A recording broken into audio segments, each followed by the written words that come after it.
Hey folks, Thomas here. Welcome back to Mears Lab. In today's episode, we're going to have a look at the hand tools that I like to use here in the lab and talk about what each and every one of them here is used for. It's taken me quite a bit of time to collect these tools. Some of them are actually pretty darn old, like this magnifying loupe here. That's about 20 years old. And these screwdrivers right there, I bought those a good 10 years ago or so. And, a couple of pairs of these pliers are about 10 years old, and some of them are, wow, like really old, like 25 years old, like this reamer over here. And some of them are pretty darn new as well, too, like this set of needle nose pliers. I just picked those up last year.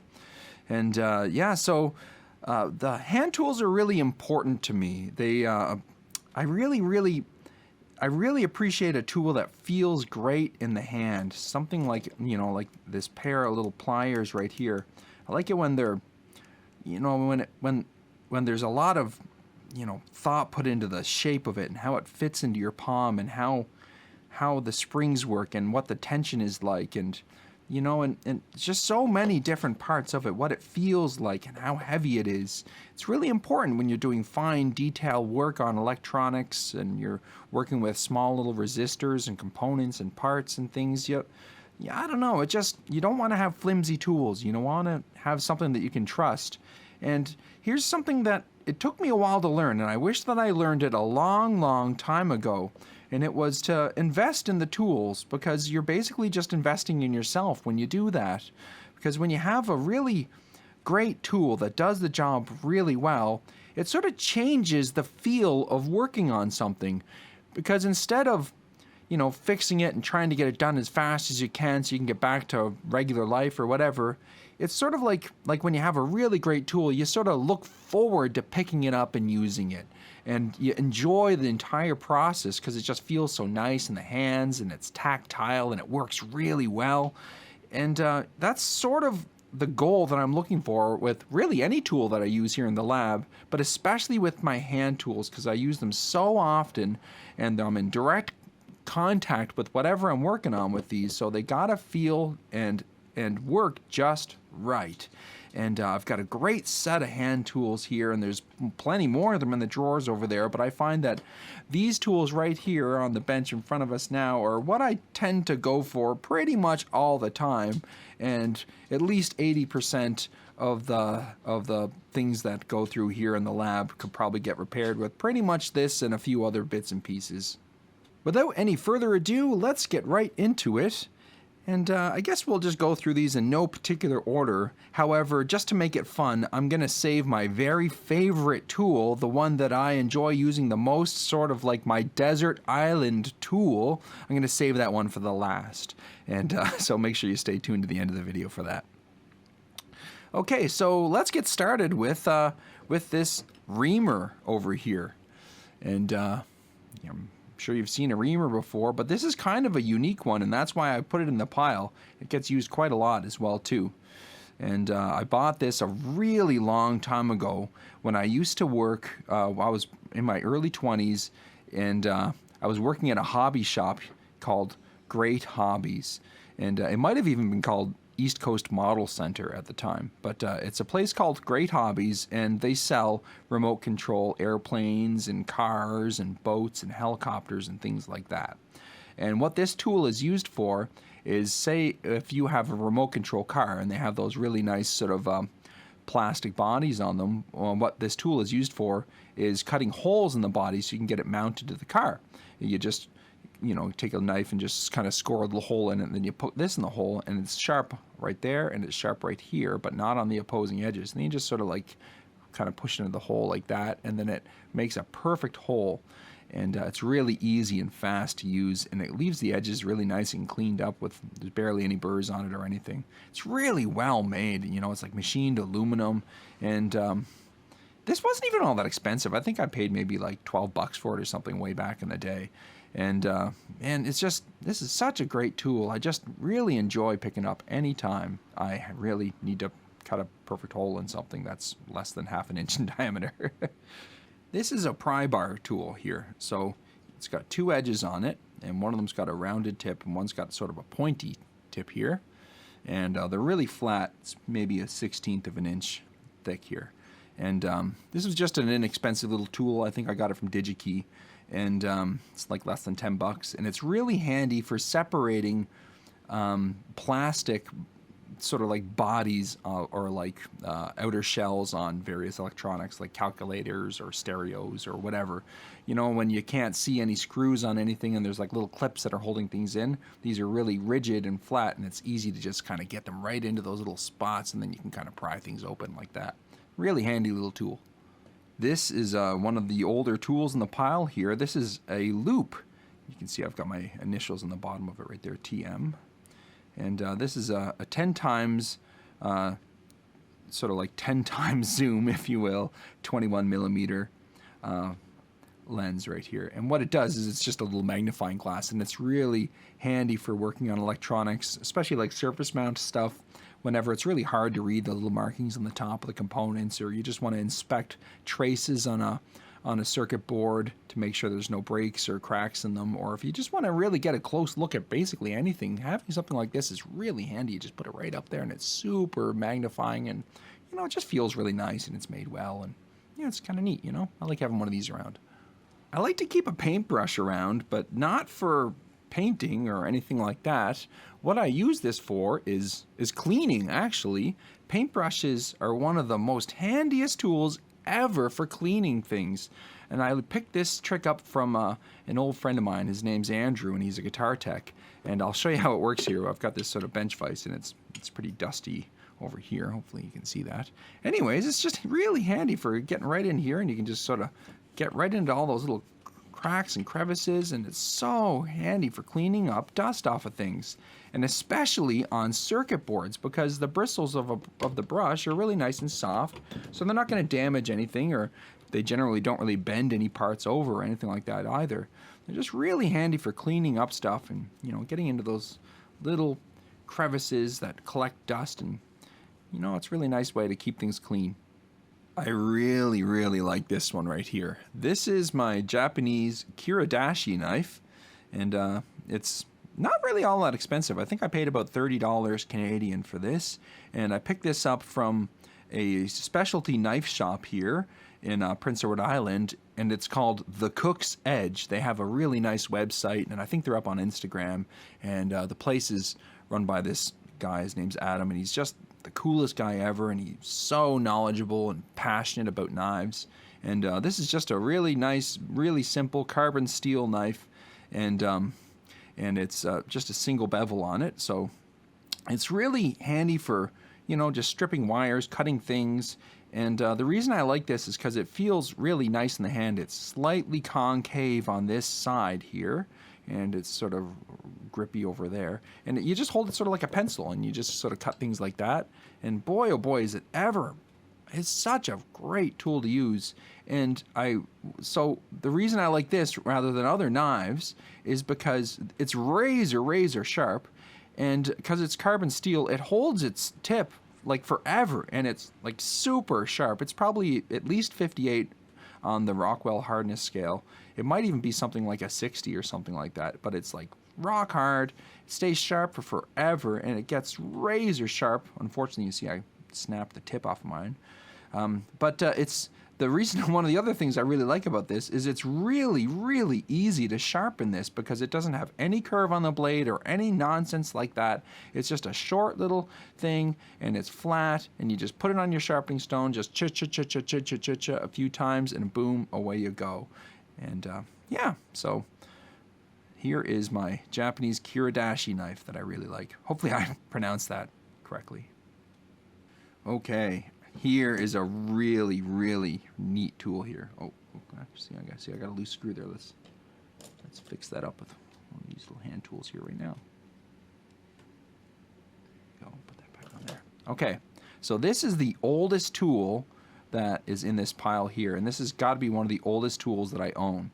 I got this when I was a teenager, and I got this at the very first job that I worked at, and that was at a music store downtown here in Charlottetown, Prince Edward Island, and it was called Toombs Music, and it was run by this really great old fella, and his name was Allison Rod, and yeah, he was just a great old fella, and he's not with us anymore, but he passed on some of his tools to me, or I was able to acquire some of his old tools, and he taught me a lot of stuff about repairs. It was the first job I ever had, and it was so awesome working at an old music store like that. And this is one of the tools that he had, and it's really neat. It's made by GHS Corporation. So this is made by GHS Guitar Strings. It's really old. This is at least, it's got to be 25 or 30 years old, or even more, who knows. But anyways, it's a little caliper, and it's in standard imperial. And this is really handy for measuring things. I mean, it's actually designed for measuring guitar strings, and it works really, really well for that. It's super accurate for, telling the difference between high E and your B strings and stuff like that. But it's, it's great for measuring pretty much anything up to, I think, what is it, like a half an inch it can measure? Something like that. Let's see how, yeah, something like 400. Yeah, it can go up to like 0.4 of an inch. So, yeah. Pretty cool little tool here. Handy little caliper. Let's take a look at these little pointers here. I picked these up from DigiKey. I think they were just sort of in their miscellaneous tool section. I love looking through those miscellaneous tool sections on the electronics websites because there are so many cool little unique hand tools up there, and they're not even all that expensive. They're only a couple of bucks, and they're so handy for little things. And so I just love shopping around up there and looking for these cool little things. And these are pointers, and but this yellow one is even handier than that. It's actually not so much a pointer than like a grabber pusher sort of a thingy. But let's look at the red one here first. So it's basically like a pencil, and it's just made of like a hard plastic, and it's really useful for when I'm working on videos and I need to like point to stuff. So I like this. It's bright red, so it really sticks out, and it's it's just made well, and it's kind of like a small tip here and a big tip there, and I don't know, I just really like it. It's cool. This yellow one is really neat. This is got a hooky end on it, and it's I think it's got a little metal wire in there because it's sort of bendy, and it's rubberized, that little side there. And this side's sort of hooky right here, and it's got a little divot in there. And what this is really handy for is when you're working on something like a point-to-point wired amp, say like a Fender guitar amp, an old vintage one, and there's like a bad solder in there somewhere on a resistor, or you got like a loose pin on a tube socket or something, and you need to have it turned on, but you need to wiggle something around to see if it's like got a bad solder connection. Well, you generally don't want to stick your finger in there because you'll probably get a big shock. And that's what this is useful for, because this end you can like, grab onto something. You can kind of give it a tug like that. Or on this side, you can, because of the little divot there, you can push on things with it like that. And it's really, really handy for, just finding out if you've got like a loose part into something, or something's got a bad solder on it. Yeah, so here's just a couple little sort of pen type hand tools. A couple of you out there can probably guess what this is, and well, if any of you out there guessed a popsicle stick, then you would be absolutely correct. Yes, it is a popsicle stick, but I sharpened it up with my Kiradashi knife here, and didn't really do a particularly great job of it, but it gets the job done. And what this is it's a way to dial in potentiometers, or anything that I need to kind of get in there inside of something and like turn a little pot, but I don't want to touch it with my fingers if I need to turn a little pot. So I basically just carved it away, and it's wood, so it doesn't conduct electricity, so it's totally safe to kind of put this into a pot inside of an amp and start turning things around and changing things like that. And I like to just carve it myself, because when it gets dull or the tip breaks, I can just kind of like just carve it back again. And I've bought tools that are made out of plastic, and I have some here, but I find that they always bend or break or whatever. But this wooden one works just as fine, and it actually works a little bit better. And I like that, it essentially lasts for forever. And whenever it breaks, I just get another popsicle stick, and I get to eat a popsicle at the same time. So it's sort of like a win-win situation. Okay, we're really starting to get down there now. What are we going to look at next? Let's look at the commercial electric wire strippers here. I picked these up from Home Depot, and I've had these for probably, 6 or 7 years now. And I use these all the time, constantly, pretty much every single day inside the lab, multiple times. And this is what I use to cut and strip pretty much all the wire here, as much as possible, because it works so well. I love how simple it is. It doesn't have a lot of parts to break. You know, I used to have a fancier one with all the moving parts and stuff like that on it, but it broke on me, you know, and then of course, you know, I do it with the knife to strip wires and stuff like that, but it doesn't work as well as these, and it's just so fast. And when you got to strip like a whole bunch of wires, this is really handy. And actually, you know what? I remember when I bought these. I bought these whenever I was repairing the Paya Model 4700 synthesizer. It's featured in another video here on the channel. And because I had so many wires to strip for that, I was like, I'm not doing this by hand anymore. So I finally broke down and I bought one of these. And boy, oh boy, am I ever glad. What a great investment. It just works so well, and it's still razor sharp. I love these. Highly recommend them. While we're on the trend of cutters, let's look at the rest of the cutters that we've got out here on the bench. And we'll get started with the ones that I use the most, which are these ones right here. I bet you could probably guess.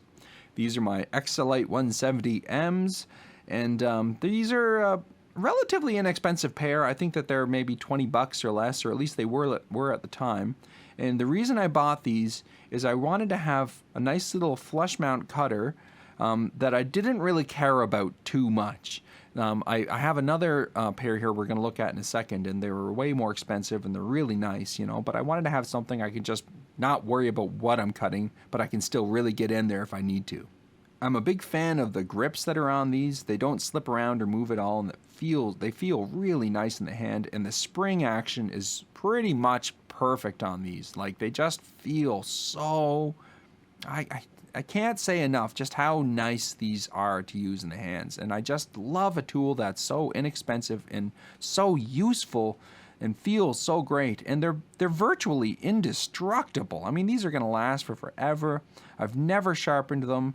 I probably never will, and I can't see them ever really breaking, you know. And I've cut some really heavy-duty stuff. Like, I've cut like all kinds of stuff, like crazy heavy-duty solid core wire and components with this, and I never even worry about it. It just works great every time. Here's the classic pair of Mastercraft Maximum cutters right here, and these are sort of my heavy-duty ones. Whenever the Exolite 170Ms won't do the job and I need to really cut through something heavy-duty, I'll reach for these. And you know, they're nothing special, but I really do like the way that they feel. They're not too big and clunky or anything, you know, and they're really, really strong, you know. They'll cut through basically anything. And I don't use this pair too often, but I thought I'd put it on the bench just to show what I use if the other ones don't get the job done. Next up, let's look at my fancy cutters here. This is a pair of Exolite, what are they? GA54Js. And forgive me for not having that memorized. Yeah, I picked these up at the same time as another set of pliers down here. And when I bought these, it was my very first set of flush mount cutters, and I really wanted something really, really nice. And over the years, I still haven't ruined them. The very edge of it is worn down a little bit here, but for the most part, they're still just as sharp as they were when I got them. And I don't use them very often. I only use them in sort of critical situations, if you will. Like whenever my other tools won't get the job done, then I'll reach for these when I really need to get into a tight spot, or if I really got to get close into something, and I know that it's like fairly soft metal, then I'll use these. And I can't state enough how incredible these feel in the hands. The size is incredible. They're so small and light, but they're just heavy enough that they still feel really nice, you know? And the grips are perfect on them. They're just, they feel so, if you're not picking up what I'm putting down here, then you gotta rewind and watch it again, because these are just such a great set of pliers right here. Oh, we can't forget the classic Husky needle nose pliers here.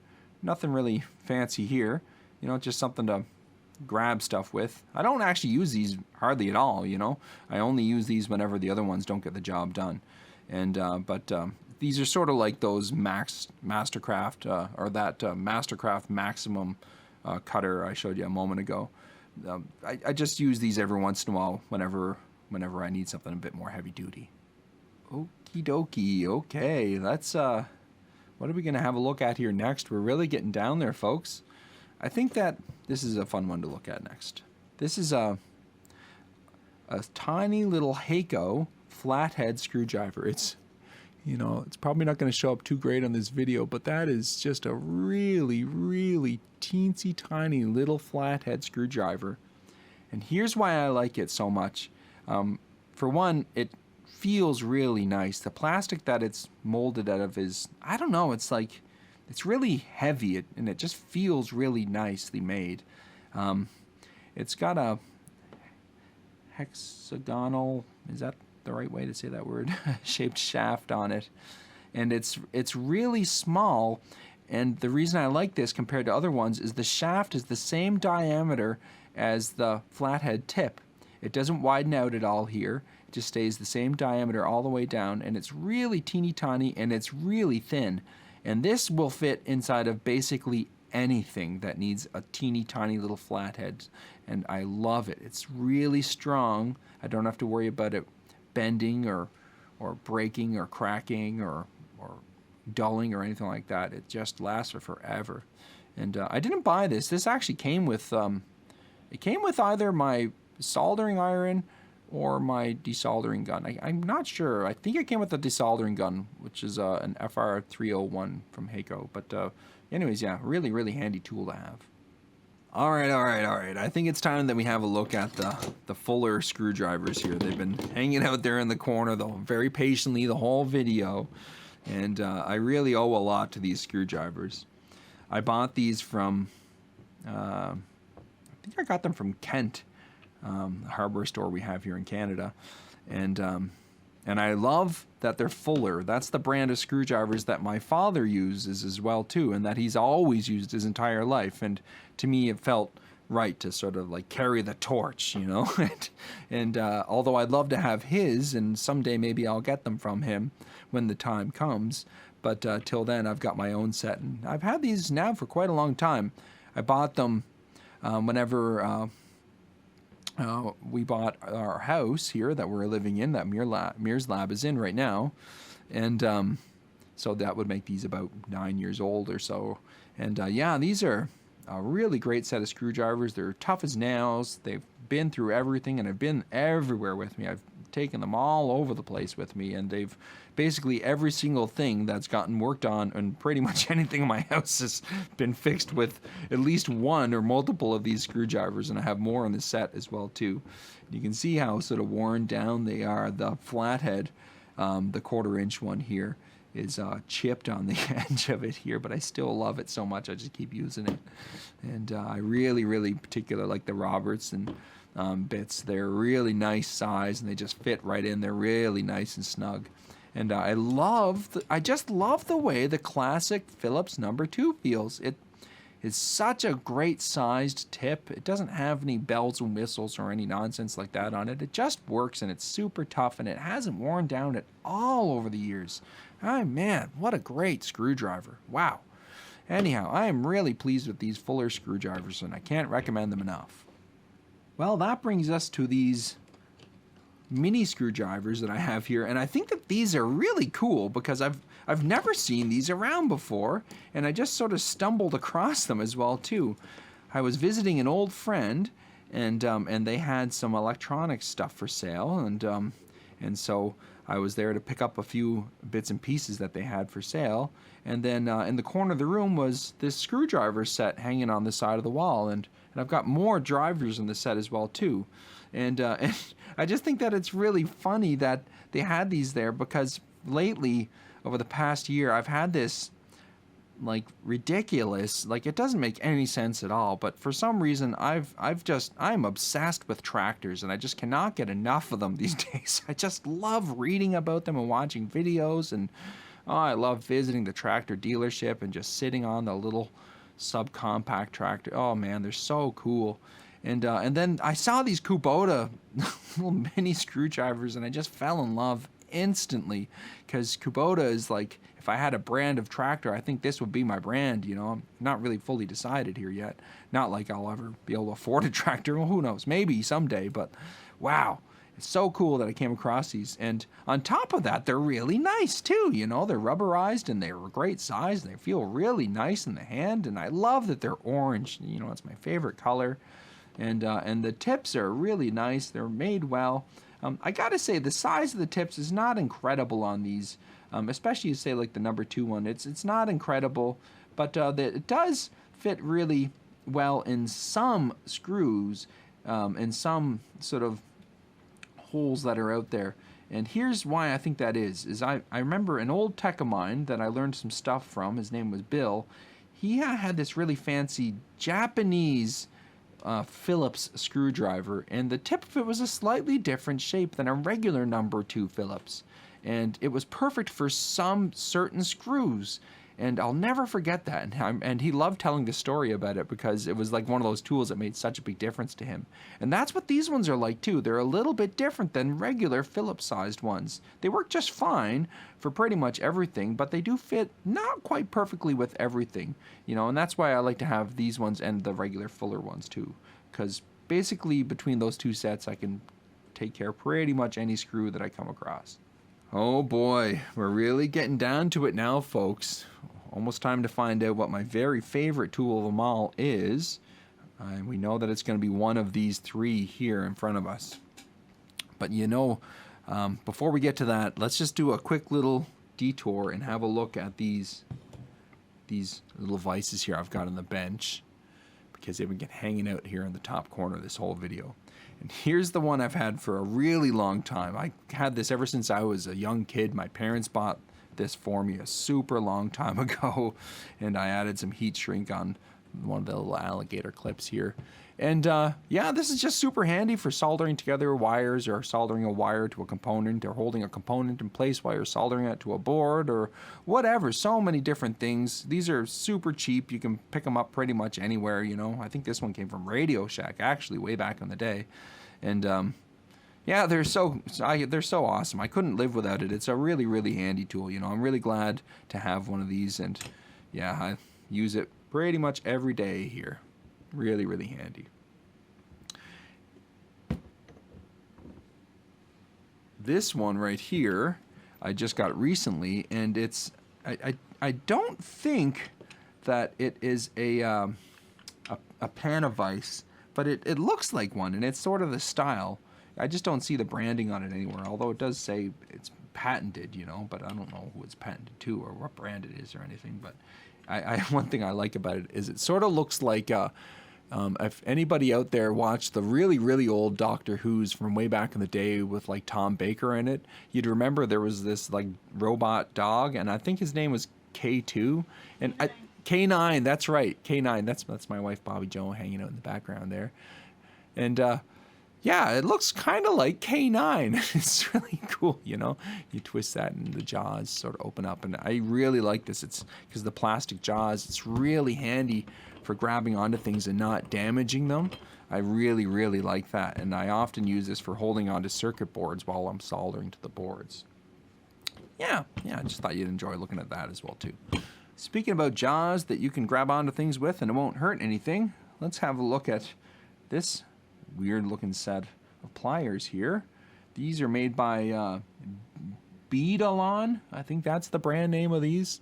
And I got these from Michael's, which is like a craft store here in Canada. And they have these nylon jaws, which are replaceable. You can loosen these screws and then pull these out and then replace them as they wear down. And what these are super useful for is grabbing onto things and not damaging them. Like if you have some really soft metal, or like if you need to grab onto something with screw threads on it especially, and you don't want to damage the threads by grabbing onto them with something like metal jaws or whatever, then I use these. And yeah, they don't grab onto things very well, but when you need to grab onto something without damaging it, they work very well for that. And they've got a pretty good feel. You know, the spring action's not amazing on them, but the grips are nice and they're a really good weight, and they weren't too expensive. I but I think I did pay maybe like 15 or 20 bucks for them. But and I don't use them very often, but they're one of those tools that that when you need it, they're just perfect for the job, and I love having them around for that reason. I think I learned about this type of plier from, I think I was watching one of Adam Savage's videos, and he was featuring a set of these pliers, and I saw them and thought, wow, I gotta get a set of those. And then I found out that, yeah, these are really, really cool. They're really useful. You don't see them around. I don't find they're very common either. Neat. Okay, folks, we're right down to the last two hand tools here. And, you know, it's really hard to pick between these two. I bought them both at the same time. They're both really old. They're both about 10 years old. And I use them both all the time here. And I love using both of them. But I think the one that we'll look at first is the set with the blue handle right here. These are my little mini needle nose pliers, and they're made by this... they're made by Avon. These are my Technic pliers, and I wonder if there's these 10314 is, I think that's the type that these are, and the grips feel incredible. They're like this foamy material, and I just love the way the grips feel, and they're really tough. They've lasted all these years and not worn down at all whatsoever. The action's really nice on them. It's got this sort of folded metal tab action thing going on here, and I'm not as big a fan of that as a spring, but it does work really nice, and it feels really nice, and the metal's really nice and strong, but it is somewhat pliable. It's a little bit pliable, and I like that, because if these get, you know, out of shape or whatever, you can sort of slightly reform them if you need to. But, you know, these weren't a really expensive pair of pliers either. I think maybe these are 20 or 30 bucks if I remember correctly. They're really handy because they're really, really narrow the diameter, and I can really get right in there when I'm working on things, especially with point-to-point wired stuff. And like when you get into those areas where, like especially like around a star ground, or like just where all the components are really tightly nested together, on top of tube sockets, that sort of thing. This is so helpful for grabbing in there and grabbing onto a little lead for something and getting it out of a hole, or holding a resistor in place or whatever. It's just, wow, I couldn't live without these. They're so useful. And these ones I bought on purpose. I got the ones that have the little grippy ends on them here, because I knew that I would mostly be grabbing things and like twisting wires around and stuff like that with them. So I wanted to make sure that I had something that would be really good for gripping onto things with. And these work really well for that. And I don't know that I'll ever replace these, really. They're just such a great set of pliers. Someday maybe I'll upgrade and get something that feels a bit nicer, but I don't know. You know, I mean, these already work so well. I think I'll just hang on to these ones.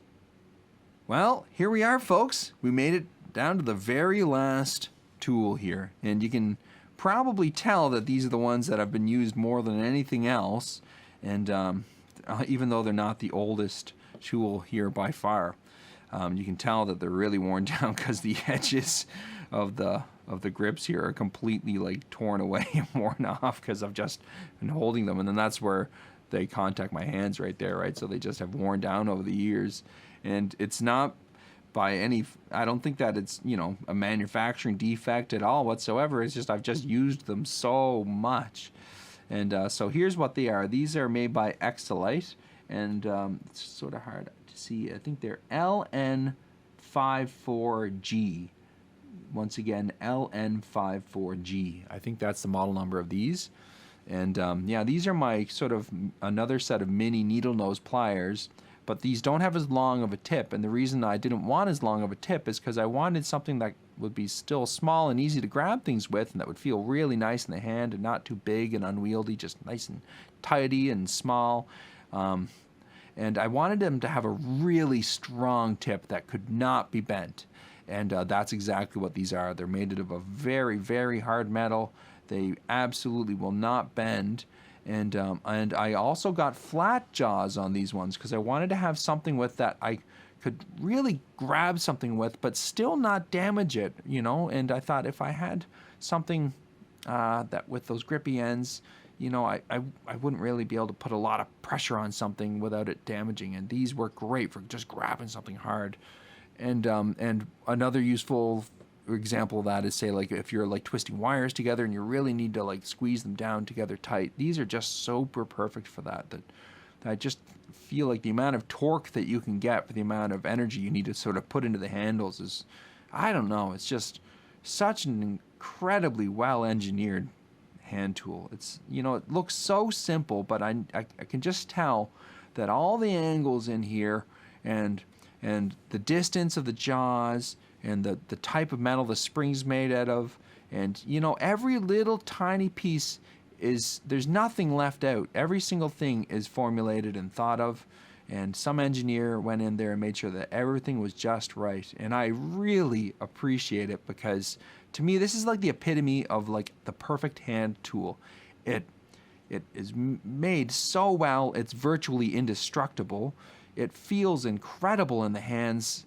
It's very tactile to use, and it's so useful for so many things. Yeah, I did pay a little bit of extra money for it. I think maybe I paid about $50 for this pair here. Maybe not quite that much. Maybe more like $40, $45. But they really are worth it, and I'd spend the money on them again if I ever lost this pair, or if they ever somehow broke, which I doubt that they ever will. I would absolutely jump out and buy another pair right away, because they're just so nice, and I appreciate having them in the lab so much. Well, folks, that wraps up today's video about the hand tools that I use here at Mears Lab. I hope you enjoyed it, and if you did, then you can hit the like button. You can also hit the subscribe button too for more videos like this. I hope you enjoyed the video once again. Thank you all for watching, and I'll see you next time.